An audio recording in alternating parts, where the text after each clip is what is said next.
Hello everyone, welcome to my exam series. පොඩි tips ටිකක් තියෙනවා.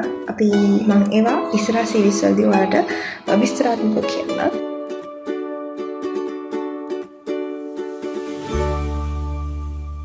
Hello lovely people, welcome back to my YouTube channel. ඔයාලා හැමෝම ආදරෙන් මගේ channel එකට අද පිළිගන්නවා. ඔන්න අද අපි කරන්න යන්නේ study vlog එකක්. ඉතින් ඔයාලත් එන්න මාත් එක්ක study කරමු. Hello everyone, welcome to my exam series. Plus study series. හරි. මේක ඇවිල්ලා study series එකක් until my exams. මගේ exam පටන් ගන්නවා ජූලි 4. ඒ වෙනකන් අද ඉඳලා මම මේ vlog series එක කරගෙන යනවා. අපි series ඉදිරිය කරමු. මේක ඒ series එකේ පළවෙනි episode එක. හරි ඉතින් දැන් මම පටන් ගත්තා notes වගේ කියන එක subject එක. මොකද මට ලියනකොට මතක හිටින්න මම ලියනවා. Anyways ඔයාලගේ එක එක study methods තියෙන්න පුළුවන්. ඒවා follow කරන්න. තව අලුත් methods හොයාගන්න. මම නම් කරන තවත් method එක තමයි papers කරනවා. papers කරනකොට පොඩ්ඩක් අර touch නොවන තැන් මට දැනෙනවා මට මේක දන්නේ නැහැ කියලා.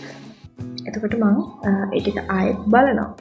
එක method එකක් ලියන එක තමයි method එකක්. මම ওই methods ටික තමයි දැනට පාවිච්චි කරන්නේ. හරි ඉතින් මම මේ කියපු methods ටිකට අමතරව ඔයාලට තවත් එක වැදගත් point එකක් තමයි ඔයාලට පුළුවන් group discussions කරන්න. ඒ කියන්නේ ඔයාලා paper එකක් කරලා නැත්නම් ඔයාලා පාඩම් කරලා ඊට පස්සේ ඔයාලගේ යාළුවෝ ටිකක් ඉන්නවා නම් සහ ඔයාගේ හොඳම යාළුවෙක් හරි කවුරු ඉන්නවා නම් ඔයාට පුළුවන් එයා එක්ක ඔයා කතා කරපු දේවල් ආයෙත් පොඩක් රිවයිස් කරලා බලන්න පුළුවන්. ඔයා කරපු දේ හරිද? ඔයා මෙන්න මේ උත්තරේ ලියලා තිනවා හරිද කියලා පොඩ්ඩක් බලන්න පුළුවන්. ඒක මටත් A level කාලේ මිස් වෙච්ච දෙයක්. මම කැම්පස් ඇවිල්ලා ඉගෙන ගත්ත දෙයක්. ඉතින් ඒක ගොඩක් ඉෆෙක්ටිව් මෙතඩ් එකක්. ඇත්තටම මගේ ෆස්ට් ඉයර් ෆයිනල්ස් දෙනකොට මට ඒක තදින්ම දැනුණා. මොකද අපි ගෲප් එකක් එක්ක ඒ කියන්නේ වැඩ කරනකොට අපිට දන්නේ දේවල් ගොඩක් දැනගන්න හම්බ වෙනවා. ඒ කියන්නේ අපි self study කරන එක හොඳයි. plus group discussions තියාගන්න එක ඊට වඩා හොඳයි. මොකද තමන් දන්නේ නැති දේවල් ගොඩක් තියෙන්න පුළුවන්. සහ තවත් කෙනෙක් ඔයාට වඩා දෙයක් දැනගෙන ඉන්න පුළුවන්. ඉතින් ඒ වගේ චූටි තැන් සමහර අපිට මිස් වෙන්න පුළුවන්. ඒ නිසා ඔයාලා A levels කරන හරි O levels කරන නම් කෙනෙක් හරි මල්ලි කෙනෙක් හරි නම් සහ යුනියන් කෙනෙක් නම් මම කියන්නේ ගොඩක් දුරට group discussion එකක් තියාගන්න එකත් study කරනකොට best method එකක්. ඊළඟට මම අද මේ කරන්නේ අපේ එක්සෑම්ස් තියෙනවා ජූලි 4 ඉඳලා අපිට. ඉතින් ඒකට ලෑස්ති වෙනවා පේනවනේ මට කිම්මුමුත් යනවා. ඒ අතරතුරේ වැඩ කර ඉන්නකොට ඉතින් එහෙම අපිට බාධාවල් වෙනවා. මම මේ කරන්නේ නෝට් එකක් ලියන නෝට් එකක් හදනවා. නෝට් එක හදන ගමන් මම පොඩ්ඩක් පාඩම් කරන ගමන් ලියුවා. මොකද මට ඒක ඉස්සරදලා මතක හිටින ක්‍රමයක් නිසා. ඊට පස්සේ මම මේ නෝට් එක ලියලා ඊට පස්සේ මම පේපර් එකක් කරා. එතකොට අර පාඩම් කරපු ටික ඔක්කොම settle.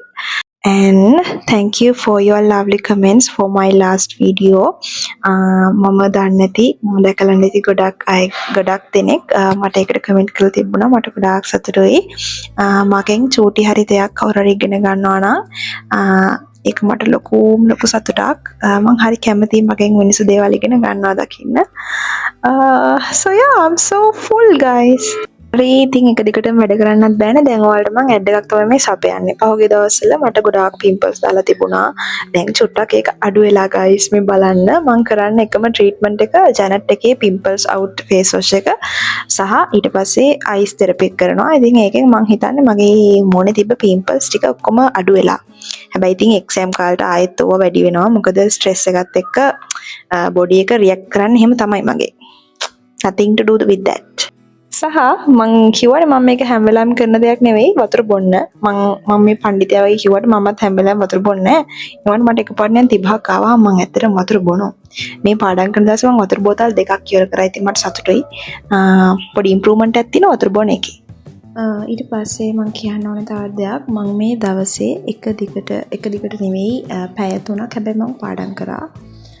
මෙහෙමයි ඉතින් අපි අර පළවෙනිටම يعني ඉඳලා ටිකක් පාඩම් ගන්න ගත්තාම එකවරම ඔළුවට ස්ට්‍රෙස් එක දෙන්න හොඳ නැහැ. අපි පැයක්, පැය දෙකක්, පැය තුනක් වගේ පැය ගන්න හැමින් තමයි වැඩි කරන්න ඕනේ. ඉතින් මම මේ සීරීස් එකේ ඉස්සරහට හිතාගෙන ඉන්නවා එක දිගට පැය ගාණක් පාඩම් කරන වීඩියෝ එකක් අරන් එන්න.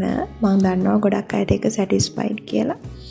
ඉතින් බලමු මම මගේ උපරිම try එක දෙනවා ඇකඩමික් වැඩත් එක්ක මේ වීඩියෝස් හදන්න, වීඩියෝස් එඩිට් කරන්න, වීඩියෝස් ගන්න ඒ හැම දෙයකම පොඩක් අමාරුයි. මොකද මම කරන්නේ software engineering. ඉතින් ඒකේ ඇකඩමික් load එක වැඩි ඇත්තටම.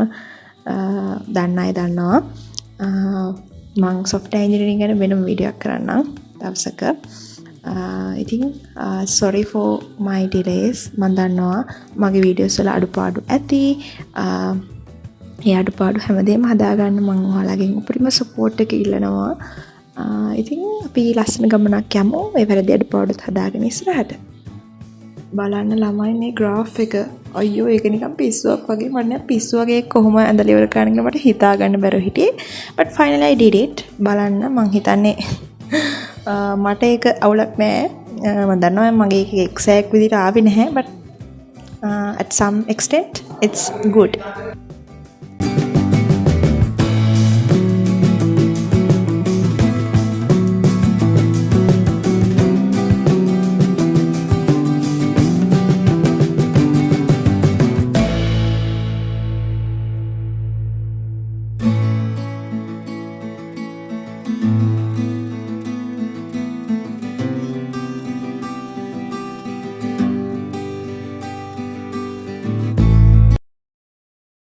ඉතින් අද දවසට මම ඔන්න ඔය විදිහට මම වැඩ ටික ඉවර කරලා ඊට පස්සේ මම ලියපු නෝට් එක ඔක්කොම ස්ටේප්ලර් කරලා පිළිවෙලට තියා ගන්නවා. නැත්නම් මගේ නෝට්ස් මට මිස් වෙනවා.